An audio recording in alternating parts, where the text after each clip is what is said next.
అందరికీ నమస్కారం అండి. చిన్న షాట్ ఏంటంటే, ఇదిగోండి ఇప్పుడు మనకి పాలు పెరుగు తోడు పెట్టుకోవాలి. చల్లగా ఉంది బయట వాతావరణం. ఎలా చేయాలి అని ఆలోచిస్తున్నాను.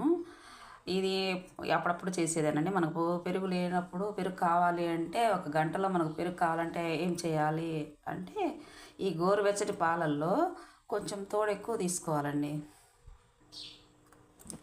ఇద్దండి 2 స్పూన్లు పెరుగు తీసుకున్నాను. ఈ పెరుగు బాగా కొంచెం ఇలా బాగా స్పూన్తో ఇలా కలబెట్టేసేసి మనం దీంట్లో వేసేసుకొని స్పూన్తో కొంచెం ఇలా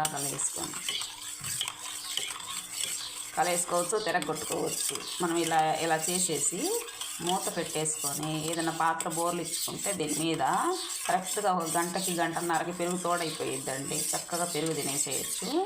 పెరుగు కావాలనుకున్న వాళ్ళకి తీయగా బాగుంటుంది, ఫ్రెష్గా తోడుకుంటుంది, సహజ సిద్ధంగానే ఉంటుందండి. కాకపోతే మనం ఇలా కలబెడుతున్నాం అంతే తేడా.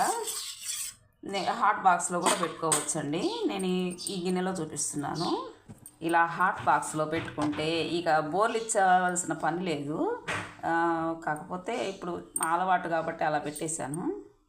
దాన్ని ఇట్లా మూత పెట్టేసుకొని ఇలా బోర్లు ఇచ్చుకోవడమే సరిపోతుంది. అందరికీ క్రిస్మస్ పండుగ చేసుకునే వాళ్ళందరికీ కూడా క్రిస్మస్ శుభాకాంక్షలు అండి. అందరూ హ్యాపీగా పండుగ చేసుకోండి. మేము హిందువులమైనా కూడా నేను ముస్లిమ్స్ క్రైస్తవులని ఏ భేదం ఏమో అనిపించదు నాకు. అందుకని చెప్పేసి చెప్తున్నాను. బాయ్ అండి. Thank you for watching.